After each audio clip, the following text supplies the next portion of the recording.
This is Deepavali time. What is the significance of this? This is a festival which always comes in the month of Kartika, as per the lunar cycles, on the 13th day, which is called as Trayodashi.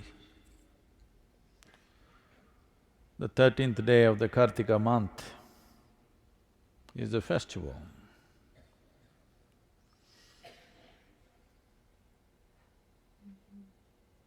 Traditionally, the science behind this is,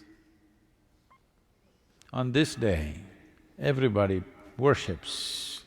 On the Deepavali day, everybody is supposed to worship Dhanavantari, the deity dedicated to one's health and well-being.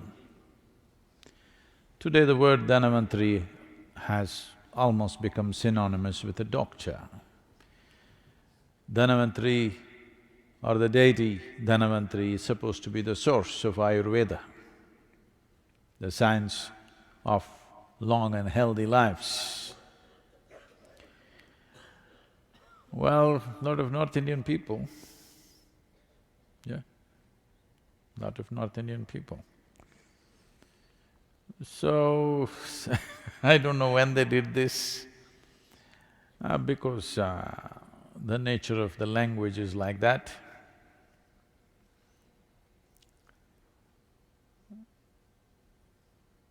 In northern India, most people speak Hindi language and the last syllable, they'll cut it off.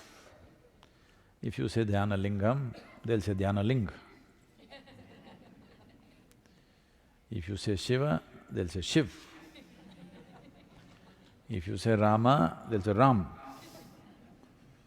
The language has the habit of cutting off the last syllable always, almost everything. Krishna, Krishna.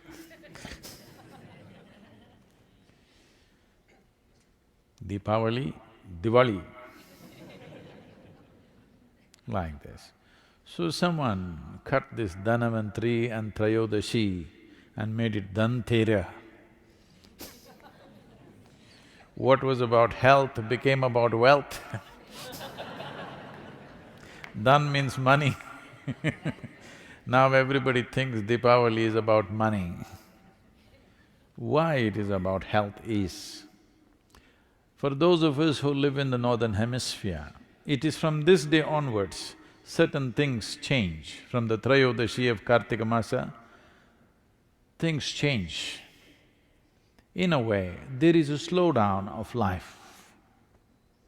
So for the winter months, what you should do with yourself, what time you should wake up, what you should eat, how your food habits should change, how your practices should change, for all this traditionally they created a science as to how one should behave to pass through winter months without getting sick, without getting depressed, without losing your sense of balance and purpose in life. How to do this? For this, there was an entire science. Lighting of lamps and bursting of crackers was one of those things, so that you don't slip into a slowdown. There is genetically, there is a dimension, the evolutionary memory within us thinks that as winter months come, whether it actually got cold or global warming kept you warm, that's not the point. The changes have happened. The distance between the planet and the way the planet and the sun are positioned has changed. Because of that, slowdown of life happens. If you were a bear, I believe you were some time ago, you would be hibernating. So there is a tendency for the body to hibernate. If you do not know this, the seed doesn't sprout. Nobody plants a seed from this season to 14th of January in India, because the seed will not sprout fully or will not sprout at the same speed as it would in other seasons. Everything, life slows down in the northern hemisphere. Because life is slowing down, we are preparing to do more energetic things around us so that we don't really slow down and become a part of that. In a way, we are trying to assert our evolution. Yes, if we were some other creature, we would go and curl up somewhere. But now we have become human, we have transcended our biology. Am I assuming too many things?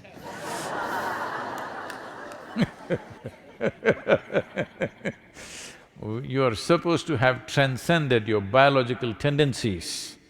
So, to transcend this, there's a whole lot of activity created so that you don't go into a hibernating kind of state. Physically slow down, mentally little bit of depression could easily happen in everybody because the season is like that. In colder countries, definitely people experience this. Huh? Yes or no? It seems the maximum number of suicides in Minnesota happen in the winter months. And this is so in the Nordic countries also, because things have slowed down within you. In the northern hemisphere, not just you, everything has slowed down because our relationship with the sun has changed, which is the basic source of life. The basic source of energy on this planet is sun, not because you came up with a solar panel, it's always been so.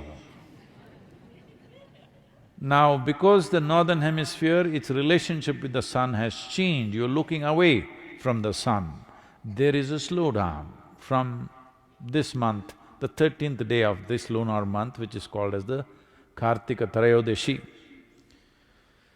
So to make up for this, in India there are various things done. From this month onwards, normally, traditionally, the roles of males and females are interchanged at this time. For example, it is a part of daily activity for a woman, not anymore, in rural India still, that first thing in the morning, she cleans the front of her house and draws some geometrical figures. These geometries, today she knows only one design, unfortunately. She keeps putting the same thing, or she got it painted, or she has a template and she puts it. Otherwise, she is supposed to use rice flour, and every day, Monday, Tuesday, like this, every day of the week, she is supposed to draw a specific design, geometric design, to attract a certain kind of energy into her home. If it's a full moon day, a certain kind of design, if it's a new moon day, a certain kind of design. So 28 patterns were there, which people knew on which day what to put. So during these months, it'll become the duty of the men to do this. And this is the only month where men are supposed to go out singing on the street in the morning. Early morning, they're supposed to go singing on the street. Even today, a small number of people are doing this. In rural India to some extent, in urban India, once again a little bit of revival is happening. If in Mysore city, a group of dedicated people have revived this once again. That early morning, by the time sunrise happens, at that time, they're walking on the street with a drum and singing because the entire town needs this.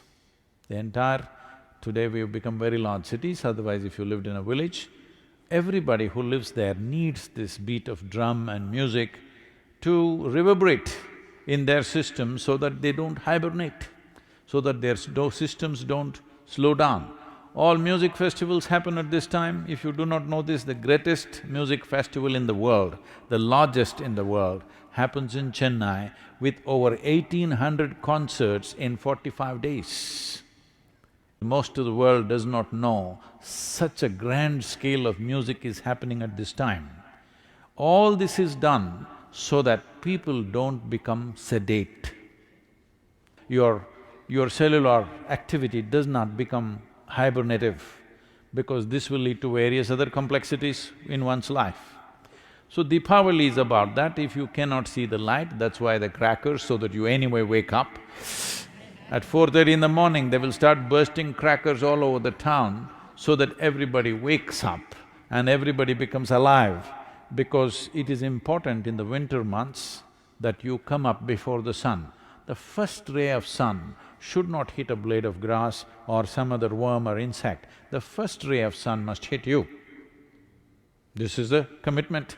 That is why before sunrise, everybody is out to receive the first rays of sun upon themselves, not upon the ground.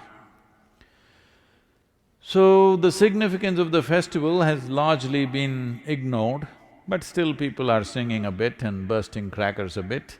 It is time to bring this back, especially in colder weathers. This would be wonderful if some of these things are revived, because Diwali is not a religious festival, it's got something to do with our geographical location on this planet. Because we are in the northern hemisphere, these changes are happening to us, to our bodies, to the plants, to the animals, everything it's happening. You see, everything slows down. But if you slow down within yourself, mentally if you slow down, you will become little dim. Physically if you slow down, you will become susceptible to various other ailments which you may not be susceptible if your body is vibrant and alive. If this body is vibrant and alive, there are 1,000 infections within you right now, but you don't get sick because body is alive and vibrant. If little slowdown happens, all these little things become major problems within you. This is why the whole thing about Dhanavantari, the science of health and well-being, that it must be kept alive till 14th of January, everything must be kept alive. You need music, you need more light, you need lamplight, you need all kinds of things to keep the atmosphere alive for yourself so that you don't sink down and do not become susceptible to various negative forces which are always working upon us.